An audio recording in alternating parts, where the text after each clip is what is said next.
almost July. Okay, so, you know, like July. Wow. So, I have never, ever, ever done a book TBR aside from my two, I do these every month. So, I had a lot of fun. I'm going to put a small video like in the corner here to show. I went through Goodreads and it said that I had read like 16.67 books a month on average. But I know that not all the books that I read are in Goodreads, just most. So I decided, okay, my average is probably 20, so I'm going to bump it back to 15. And not all of those books are I Promise to Reads. I'm going to have 3 this time that I'm considered RSVP. I'm showing up. And then the others are going to be what I pull from. But I got a couple that are coming in as well that I'm like really excited to read, so I'll talk about those. And those, at least one of those is probably a given. It will probably happen. Take my shoes off because hot. So there's that. So what definite absolute will read no matter what, Northanger Abbey, because it's Jane Austen July and this is the group read, and it's probably the only thing I will do for Jane Austen July. But I feel like, you know, it's really funny. I feel like I've read all the Austens, but sometimes when I get into them, I'm like, did I quit this book? Or am I just remembering that I watched adaptations and combined it in my head? I don't know. But I'm pretty sure, actually, that I didn't read this because I enjoyed the adaptation, but yeah, it's not really Gothic isn't really my genre, and I know it's kind of a satire on Gothic. She was kind of making fun of the Anne Radcliffe stuff, and I mean, I get it, it's fun, but it was great as an adaptation. I didn't know if I'd like it as a book, so I think I didn't even start it, but I could be wrong about that. So definitely book number 1 for July, that will get read. The other book that without a doubt, no doubt about it, will get read is The Lost Melody by Joanna Davidson Politano, and that's because this is my Chantal Reads All Day book. I'm pretty sure, I didn't look it up, sorry Chantal, but I'm pretty sure that, so last month it was a book that had half the letters, so June's was, you had half the letters of the month before for May. May was my Brother the King or something like that, so half the number of letters was Storming by K.M. Weiland. And this month I'm pretty sure it's a different genre, which it's barely different, because Storming could be sort of called historical because it, you know, takes place in like the 20s, but it's diesel punk, so I went more fantasy. This is historical fiction. I only have, let me see, yeah, I only have 1 book left this year in the Chantal Reads All Day that didn't end up being historical, which I thought was hysterical. No. So anyway, The Lost Melody is, I'm gonna have to put on my glasses because eyeballs, guys, eyeballs. They're getting pathetic. Unless I do this, and then I can't, you know, it's a mess. So it says, concert pianist, father dies. He leaves her the care of a patient in an asylum, but the asylum says she was never there. And then she kind of remembers this person, so she's going to find out what's going on. And that's all I'm going to read because it's Joanna, and I'm pretty sure she and I chatted about this on Because Fiction. If we did, I will put that in the description. But yeah, so this is a definite. I will read that unless, you know, the town blows up or we get another July earthquake. Let's pray that doesn't happen. One was more than, well, it was like multiples. We had dozens every day for a year after that. It was unbelievable. But yeah, so don't want that. But unless something catastrophic like that happens, those 2 will get read, as will The Scent of Water by Elizabeth Goudge. And I love the back, and it's on the front too. It says, a beautiful story from a beloved novelist whose extraordinary gift is the depth and insight she brings to characters and her readers. No, it's different from the front. The front says, a captivating story filled with English charm, luminous wisdom, and astonishing spiritual insight, which is what Goudge is known for. So, a Londoner. She has memories of her father's cousin out in the country, and now she has inherited that home, and she's going to leave London for the country. And that's all I'm going to read about. So I'm looking forward to this because Goudge. I really do love Goudge, but I don't love every single one of her books, not because of the general book, but because of some of the content. No, it's not so much, well, just putting that out there, but there's just sometimes I'm like, but I'll have an entire video coming on Goudge but I think I'm going to wait till the end of the year so that I can talk about all the Goudgeness. So there's that, because I'm also fascinated, I'm just saying, I'm fascinated to see what my opinion on Goudge is, on individual books is, after I've got some distance from having read them. Because it's really funny, I had very strong opinions on Green Dolphin Street, which I think is also Green Dolphin Country, depending on where it's published. But I had really strong opinions, and I feel like those are softening, which is kind of weird. So I'm curious to see how I feel about it, January. Probably do that in January. So we'll see. But those are my 3 absolutely will read books no matter what.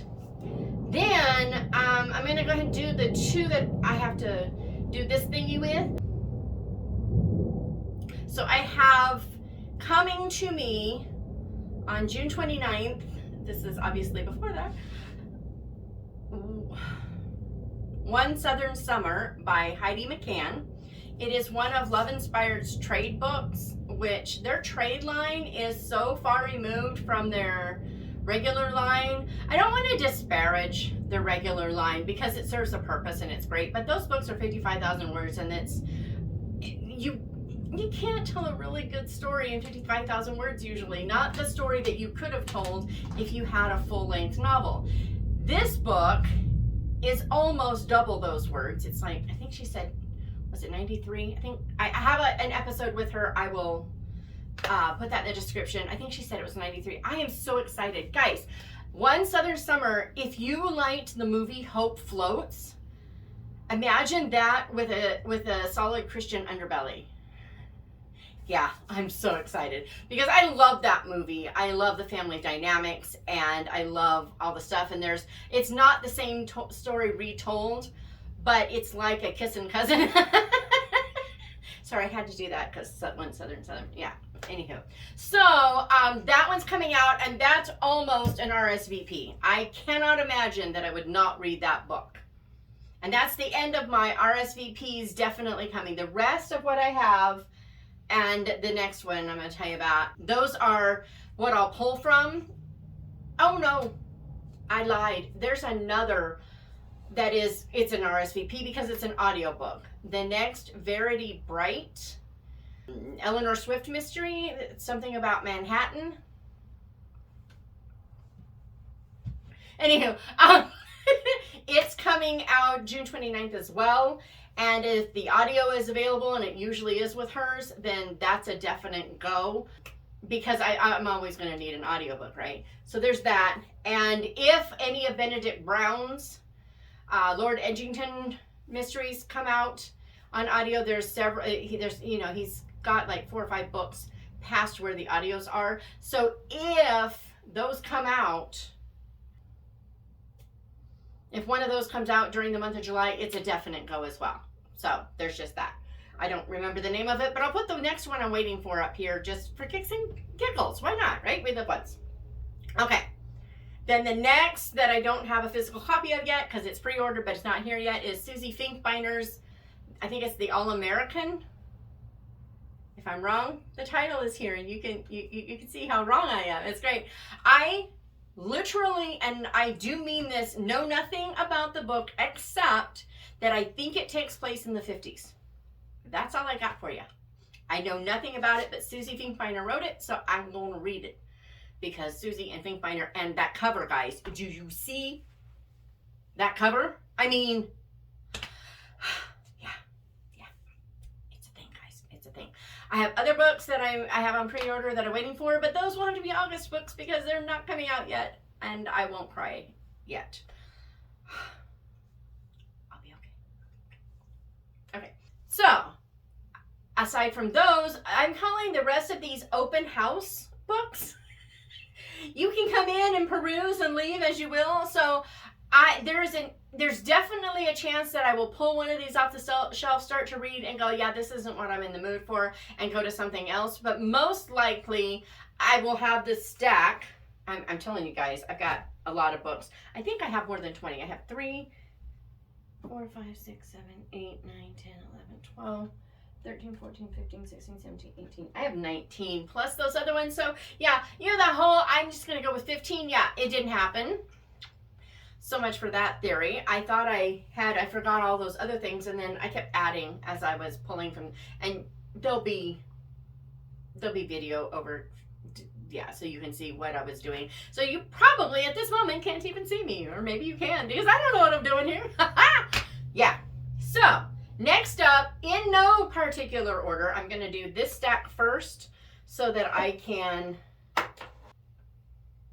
have a place to move stuff over.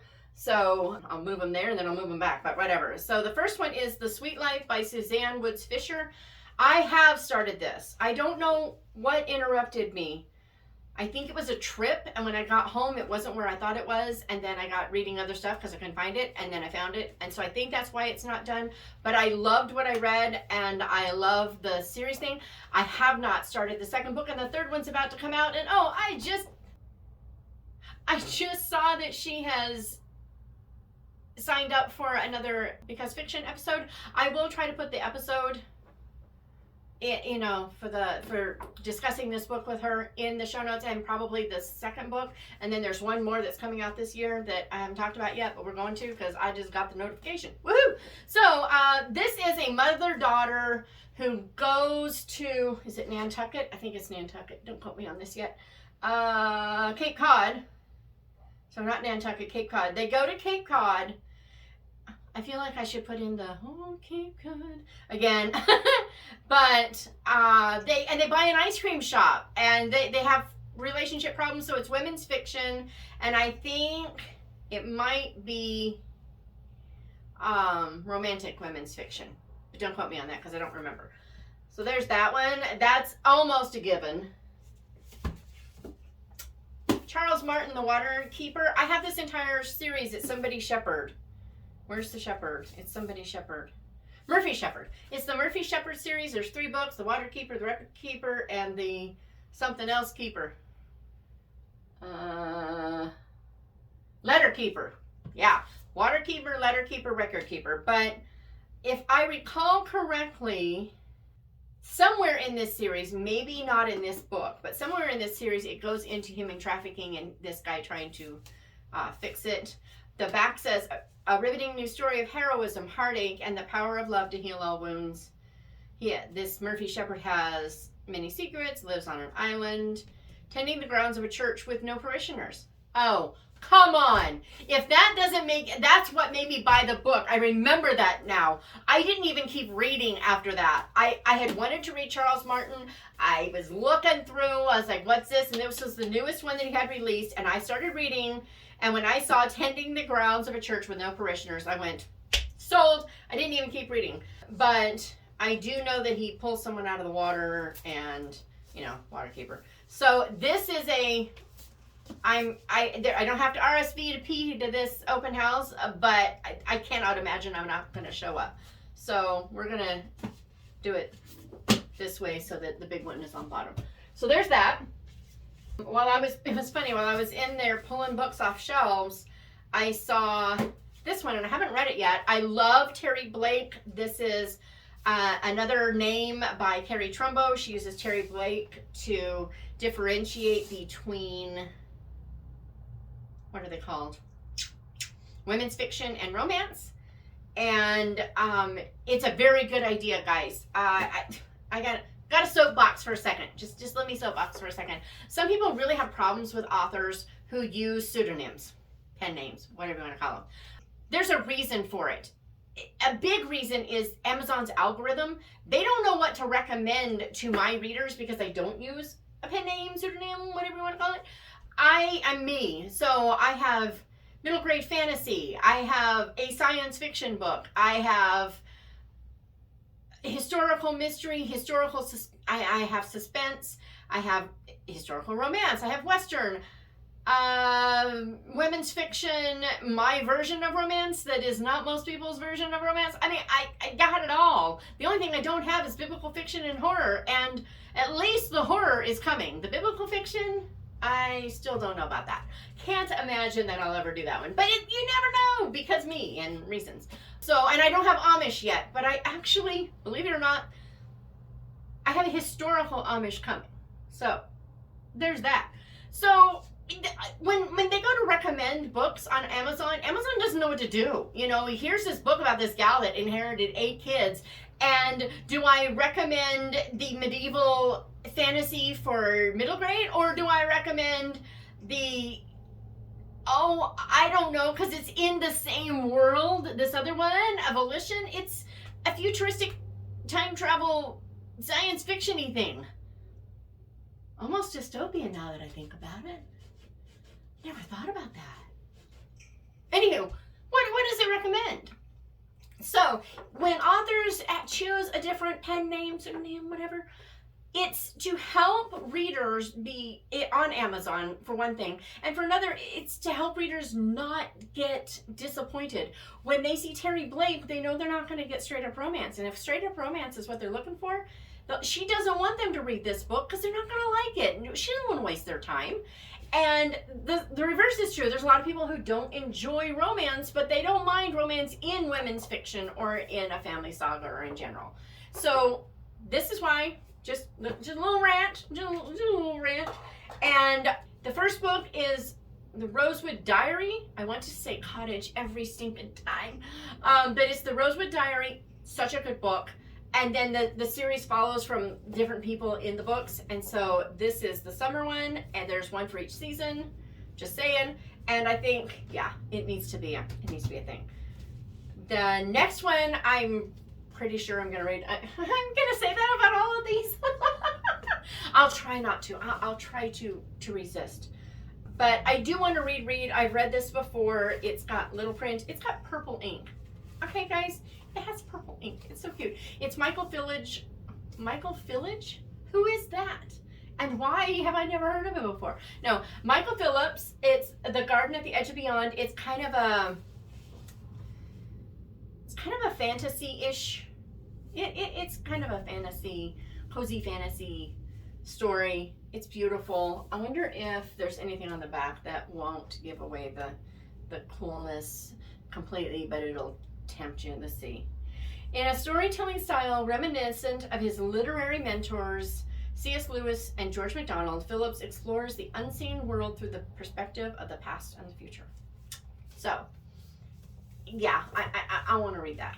I missed that book. I don't think I've reread that in at least 15 years. So, and then Section 13 series, The Lost Property Office by James R. Hannibal. This is middle grade. And isn't that just the coolest cover? I love this cover. I searched all over eBay because this is not the official cover anymore. This was the original cover and they changed it. And I love this cover. And the French get this cover, but in French, you know, we get something else. And it's not that it's a bad cover. It's not, but it's just not as cool as this. So The Lost Property Author.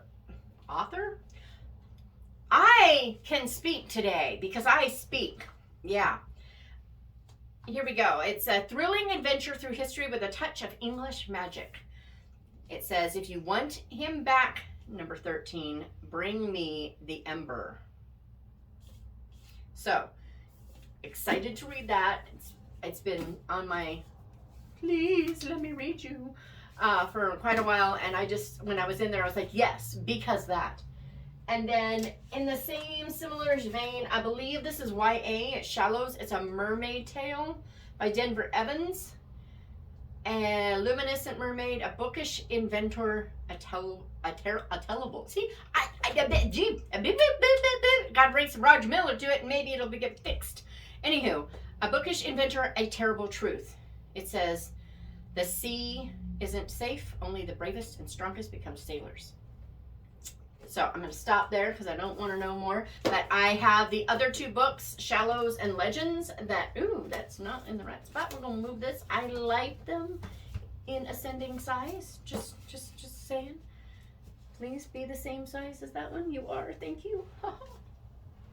I got issues, guys. I got issues. All the issues. They're like pets or something. Instead of peeves, I got pet issues. Okay. And then... yeah, I'll put these back over there when I'm done. So next up is The Thirsty Murder Club. Everybody knows about this book. A bunch of old people have tried to solve cold cases and things start happening in a retirement home. So I have been waiting to read this. I really hope I love it. A lot of people that I seem to be aligned with have, but a couple who I'm pretty aligned with were kind of like meh. My mom liked it, so I'm hoping. I got hopes. Haven't bought the third book yet, just in case. So there's that one. And then Secrets of the Chocolate House by Paula Braxton. I really liked The Little Shop of Found Things. It was really good. That book, you know, it's general market, it's kind of magical realism and a little bit of time travel. She can kind of feel the emotions of things, and you know, and then she ends up in that one she ends up traveling back to the past and is expected to save a gal from the gallows or else.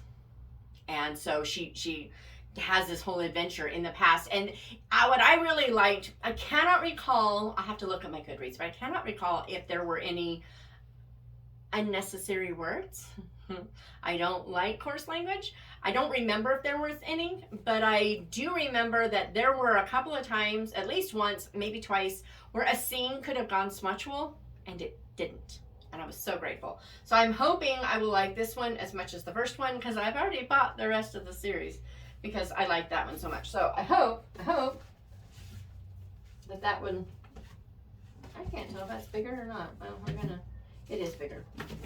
Okay, so let me put these over here. Stack them up, rack them up, stack them up. Okay, and then, but wait, I'm a late night huckster. Well, wait, there's more. So I have this pile that I've been slowly assembling. I don't know, it's just a mess, guys. So I want to finish the Spy X series. This is number 8, and this will, unless this is so amazing that I've got to know what happens next, this will probably be my last. I've enjoyed them, but a couple of them, I was just like, what is the point? And so I'm hoping that I will just love this so much that I'll want to order the next. But if I don't care. I'm going to call it good and just call it good. Okay. This is so sad. I got issues. Then D.E. Stevenson's, why did I put this on this list? This is D.E. Stevenson's Celia's House, and I should just leave these dumb things on, but they bothered my face in the summer. Can't imagine why. There's No Place Like Home. Celia Dunn may be an old spinster, but she's no fool. She knows changing her will to leave the grand family estate Dunnian to her grandnephew will ruffle feathers within the family. And that's all I need to know. So I'm really excited. It sounds like a great family story based on the other stuff that I read way back when that I can't remember, and I want to keep it that way. So I love D.E. Stevenson. I'm trying to remember if I've ever read a book of hers that I didn't. Pretty sure I've never read a book of hers that I didn't love. That's not true. That's not true. There's one, The Baker's Daughter.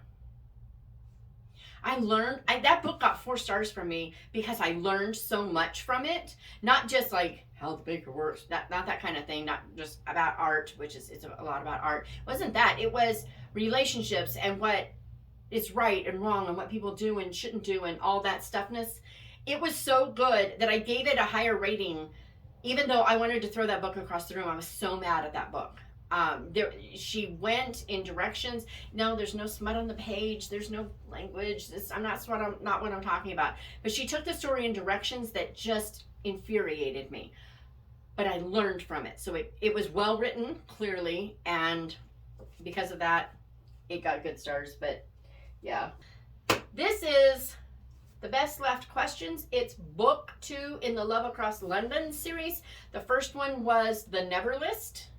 And The Never List is so good. I loved it so much. I'm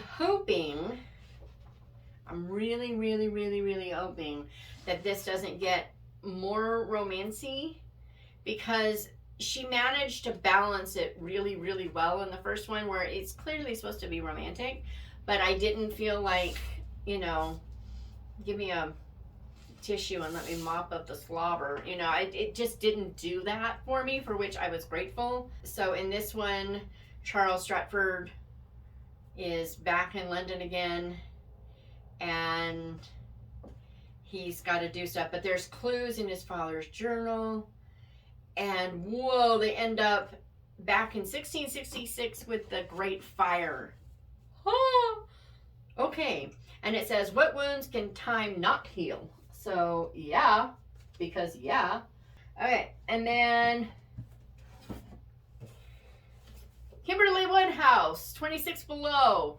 I feel like, I had the book haul. So what I didn't remember to tell people in that book haul is that this is a cyber terrorism book. Basically, if the temperature reaches 26 below, people are going to start dying. And so I want to read this in July because hot, and I hope it's going to make me feel nice and cool. I'm going to blast that AC that should be going right now so I wouldn't be melting, but I can't because you'd hear it. You can hear me. And it's, ugh. But, so I'm hoping it will make me feel nice and cool in the middle of the July desert heat. Yeah, let's go with that. So there's that. And I said, I lied. This is a 100% RSVP. I will attend unless, it gets canceled. The whole party, the whole shebang. If July gets canceled, I won't read it. But otherwise, I'm going to read Watercolors. Don't you just love I just do this? You can't even see what I'm doing. Yeah. Watercolor Summer. This is the one that has 1969 and the moon landing and what am I thinking about? I got thinkings to do. And there was a mentally disabled person she doesn't want to spend time with, but she has to. And whatever happens with that. So that's a 100% showing up no matter what. Man, there's stickers all over this. It's a big giant. It's like they put tape all the way down this thing.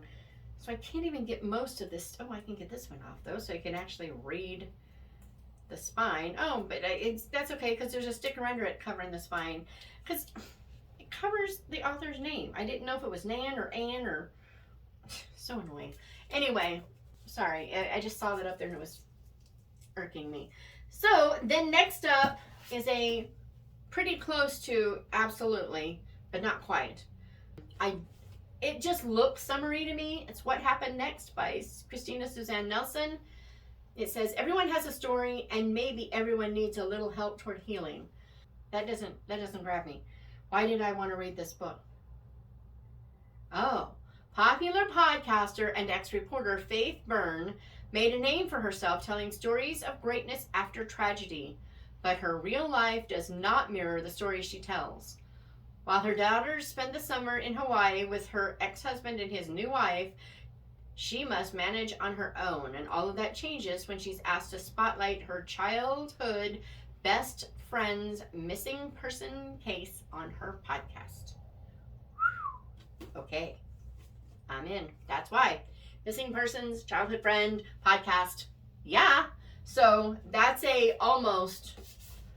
I'm even going to put it up there on that pile as like the next one on the list, maybe. I don't know. Maybe not. No, I'm going to be a good girl and not play favorites. Totally playing favorites. So, and then these two. Okay, this one even has to come before that one. Oh my gravy. Can you see those words? Do you see how big that is? What? That's, whoa! Whatever.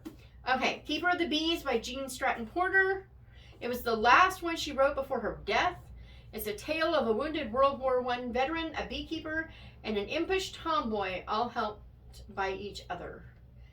It is a book that examines the healing power that nature and kindness can have upon someone's life. Yeah. So the reason I have to read this, I am putting that one up there. I'll just hold it for a minute and try not to flop it around. But the reason that I have to read this is it will make an appearance somehow, some way in the next Bookstrings book. It takes place in Bern, Indiana. It's Clock Tower Bound. I keep changing the title, but I think I've settled on Clock Tower Bound. But that book, the owner of the store is obsessed with three things: Jean Stratton Porter, L.M. Montgomery, and children's books. So this, I have to read this because I only really know Freckles. Well, no, that's not true. I know a lot of her books. I'm a liar, but I haven't read this one. I thought I had, but then I realized, no, I haven't. So I bought it, and I will read it because Jean Stratton Porter. I love The Harvester. I love Freckles. Girl, the Limberlost isn't actually my favorite. I got some problems with that one, but it is a beautiful story, except for the parts that aren't. I don't know what I'm talking about. Ignore me. Anywho, and then last, and I don't want to say least because it's not least, but I don't know what is least, so what do I know? But this is The Prussian Lieutenant, and it was written again. Hello, Roger Miller. It was originally written in German by Karl May, but Robert Sturmscheg has translated it into English. And it's a whole, I think, like 5-book series. The Hussars Love, Part 1. And I'm not going to read. It's France, 1814. It's got Napoleon is on going to Elba, and then after all this stuff, it says, outnumbered and overwhelmed, the lieutenant finds himself in the fight of his life while trying to keep Margot out of the villain's clutches. So, who is the lieutenant? Hugo. So Hugo and Margot. That was an unfortunate combination of names. I just saying. So, pause for a minute while I stack them all up. Just give me a second. Here is my overly optimistic and yeah, whatever you want to call that, July TBR. Which ones do you think I'll actually get to, aside from these, which I will? What do you think? Got a preference?